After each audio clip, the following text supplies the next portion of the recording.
Prostate cancer পুরুষদের দ্বিতীয় common cancer lung ক্যান্সারের পর, এবং এর ইনসিডেন্স অনেক বেশি। 8 থেকে 10 জন পুরুষের মধ্যে একজনের প্রোস্টেট ক্যান্সার জীবদ্দশায় হওয়ার সম্ভাবনা থাকে, যে কারণে এই প্রোস্টেট ক্যান্সার থেকে মৃত্যুর ঝুঁকিটাও অনেক বেশি। এবং এই ক্যান্সারটা যেহেতু প্রাথমিক অবস্থায় সাধারণত ধরা পড়ে না, কারণ সেই সময় উপসর্গ তেমন একটা থাকে না, সেহেতু অনেক সময় যখন উপসর্গ দেখা দেয় তখন রোগটা অনেক অ্যাডভান্স স্টেজে চলে যায়। যেই কারণে প্রোস্টেট ক্যান্সার স্ক্রিনিং খুবই গুরুত্বপূর্ণ।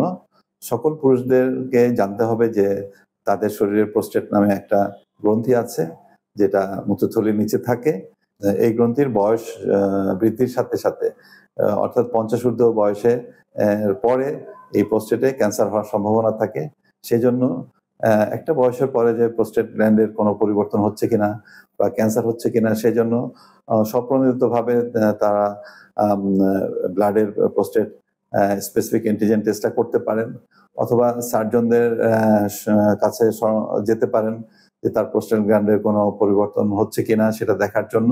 এবং এই ক্যান্সারটা যেহেতু নিরাময় করা সম্ভব যদি প্রাথমিক স্টেজে ধরা পড়ে, সেই জন্য এর যে রিস্ক ফ্যাক্টরগুলি আছে, যেমন ভালো খাদ্যাভ্যাস করা, চর্বি জাতীয় খাবার কম খাওয়া, তারপর কোনো হরমোন ট্রিটমেন্ট নেওয়ার আগে সচেতনতা অবলম্বন করা।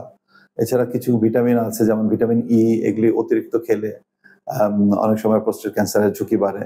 সেগুলিকে বুঝে খাওয়া অথবা ডাক্তারের পরামর্শ অনুযায়ী খাওয়া। তো এভাবে আমরা চাইলে প্রোস্টেট ক্যান্সারের ঝুঁকি কমাতে পারি।